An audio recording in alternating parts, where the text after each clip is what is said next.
আজকে সকালটা আমি বিভানকে দিয়ে স্টার্ট করলাম। গুড মর্নিং বন্ধুরা, সবাই কেমন আছো? তো এখানে আমি 1 কাপ চা নিয়ে নিলাম। জানি না কেন এখন সকালবেলাতে চায়ের আদত লেগে গেছে, আগে আমার এই আদত ছিল না।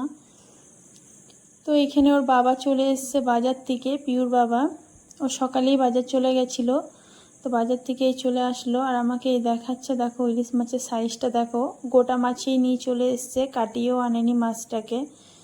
এখানে কচু শাক নিয়ে এসছে, তো এরপর আমি এগুলো সব কাটাকুটি করতে হবে আমাকে। একটু জোরে জোরে কান্দো তো, কান্দো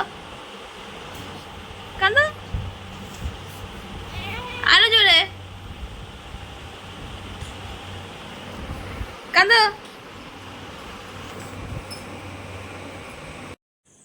তো এখানে আমি সকালে টিফিন বানাতে চলে আসলাম। তো আজকে পিউ ঘরে আছে, ওর বাবার 2টো থেকে ডিউটি আছে। বাবার যখন 2টো থেকে ডিউটি থাকে তখন বিভানকে ধরার কেউ থাকে, নাহলে একা টাইম যে কখন সকাল কখন বিকাল হচ্ছে কিছুই বোঝা যাচ্ছে না। আর ওকে নিয়ে টাইম এমনভাবে কেটে যাচ্ছে যে আমি নিজেও বুঝতে পারছি না যে কখন কি নিজের জন্য যে একটু আলাদা করে টাইম বার করব বা কিছু, সেটাও আর এখন হয়ে উঠছে না যতক্ষণ না বিভান বড় হবে। তো বিভান এখানে ওর বাবার কাছে আছে, আমি এদিকে টিফিনটা বানিয়ে নিচ্ছি। টিফিনটা বানিয়ে পরে তারপর ওদেরকে খেতে দেব। তো এখানে সকালের টিফিনে আজকে ঘুগনি আর ব্রেড ছিল, তো ওর বাবাকে দিয়ে দিলাম, এরপর পিউকে দেব।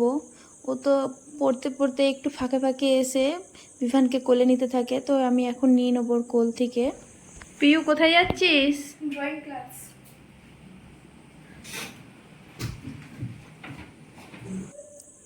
ও পিউকে ড্রয়িং ক্লাস দিয়ে এসে বাবুকে কোলে খেলাচ্ছে।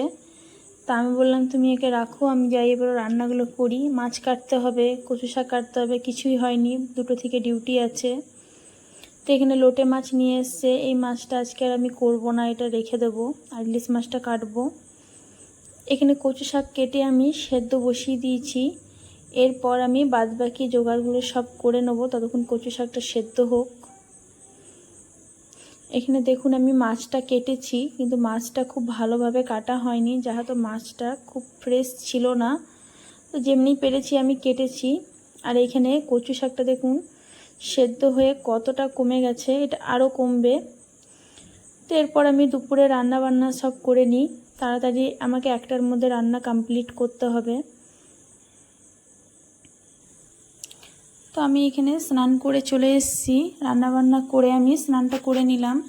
তো এখন মনে হয় দুপুর 1টা বাজে। তো সকালে একবার স্নান করা হয়ে যায়, কেন আমাকে পুজো করতে হয়, আর রান্নাবান্না করে স্নান না করলে ভালো লাগে না, যেহেতু এত গরম পড়েছে। তো এরপর আমি ওদেরকে খেতে দিয়ে দেবো। তো এইখানে আমি আজকে রান্না করেছিলাম ইলিশ মাছের মাথাটা দিয়ে কচু শাকটা করেছিলাম। এখানে সর্ষে পোস্ত দিয়ে ইলিশ মাছটা করেছি। আর এইখানে পিউর জন্য মাছ ভাজা আছে।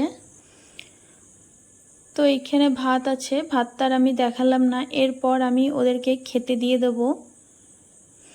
তো ওদের খাওয়া হয়ে গেছে, এরপর আমিও খাবার খেয়ে নিচ্ছি। বাবু ঘুমাচ্ছে এই টাইমে, তো আমি তাড়াতাড়ি করে খেয়ে। আজকে ইন্দ্রাণী এসছে, তো আজ রবিবার, ওর ছেলেরও ছুটি থাকে। তো এখানে পিউ ওরা সবাই একসঙ্গে খেলে, তাই জন্য রবিবারটাতে আসে। এখন রাত 10টা বাজে, পিউর খাওয়া হয়ে গেছে। তো পিউ এখানে ড্রয়িং করছে, আর ওর বাবা বলল আসতে একটু লেট হবে। ওর বাবার আজকে অনেক লেট হয়ে গেছে আসতে। তো আমি রুটি করেছি, তো আর বললো আমি রুটি খাবো না, তো ভাত ছিল, ভাতেই খাচ্ছে। তো এখানে দেখো অনেক রাত হয়ে গেছে, প্রায় 11:30টা বাজে। তো যাই হোক, ভিডিওটা আমি এখানেই শেষ করছি। ভিডিওটা যদি ভালো লাগে অবশ্যই কমেন্ট করে আমাকে জানাবে। সুস্থ থাকবে, ভালো থাকবে।